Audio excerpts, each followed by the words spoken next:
Yo, what's happening, people? Back again for another stream. Remember, smash that like button, guys. Gav goes in. Well, Man United, just waiting for some of the boys to come on now. Waiting for Lens and waiting for Alex to come through.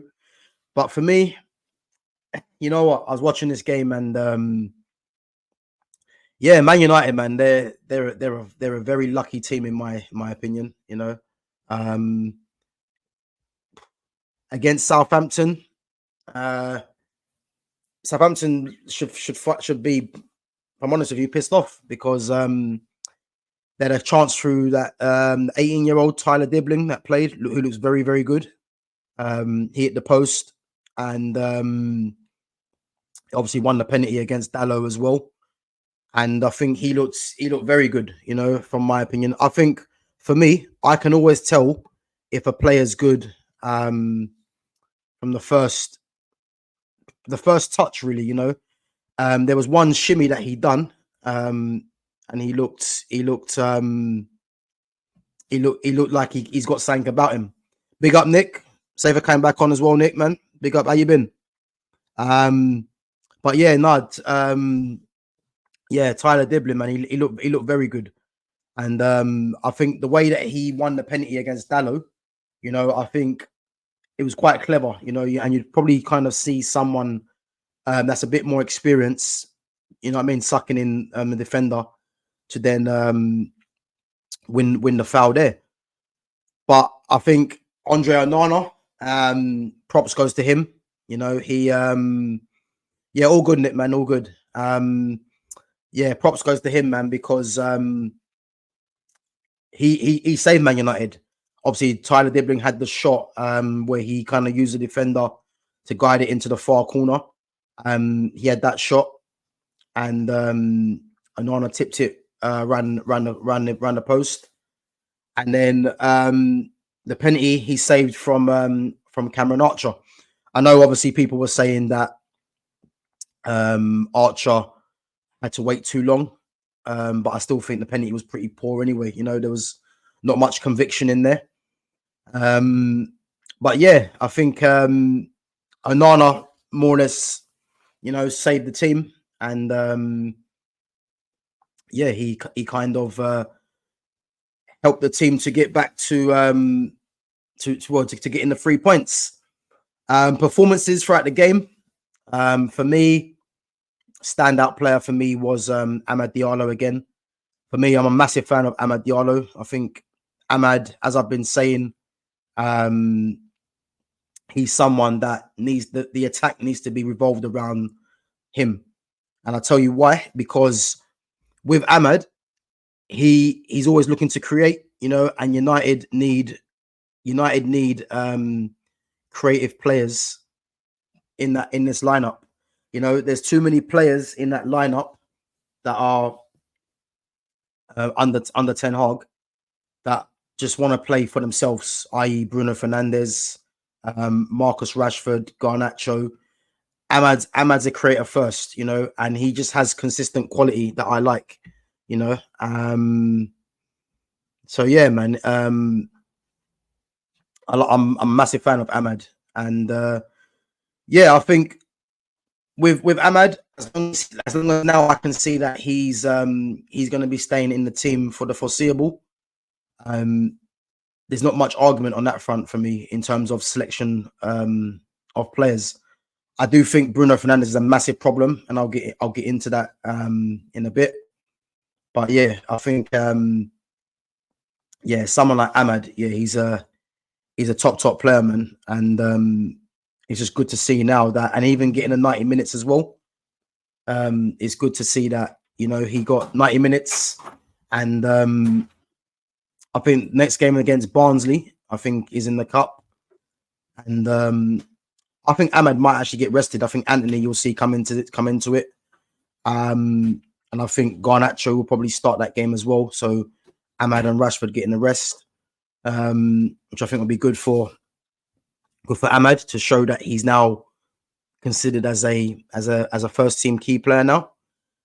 And I was very happy with his performance. I think he was unlucky to not get a goal. think there was one strike he had which got blocked, and I think that was on. If that was on target, I think that would have gone in. But his general game, man, is just impressive. You know, I've always said to when I've been on there with Lenz and Alex, he has consistent quality, and in football now, you know, you don't really get too many players that just show that consistent quality, especially from a wide area, and which is why I'm a massive fan of Lamine Yamal as well. I think in Lamine Yamal and Amad Diallo, I think you have two players that are young, and at the moment they're of a similar quality in terms of how they look after the ball, how they create, you know, from that position out wide. So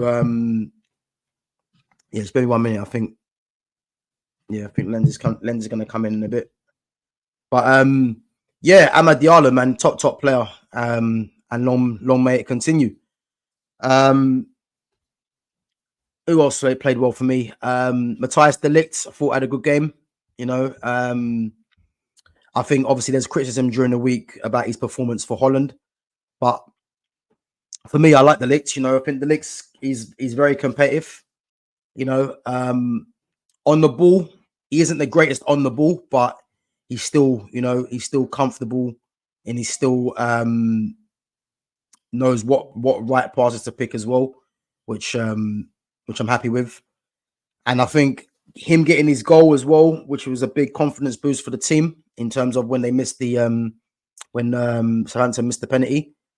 And I think, yeah, with de Ligt, he's going to go from strength to strength. And I think that he, he's someone that he should be nailing down a regular slot in the team for me. I know he picked up a little injury towards the mid part of the game or end part of the game.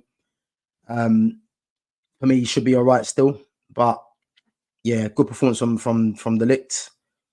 Lissandro was okay. I think in his duels, I think he done quite well in his duels. You know, I still have my reservations about Lissandro, to be honest with you, at the moment.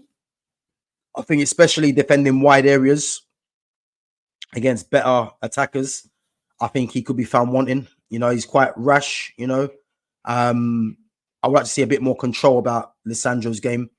I think he always wants to become physical with the attacker, and I think sometimes he might come unstuck. But in terms of his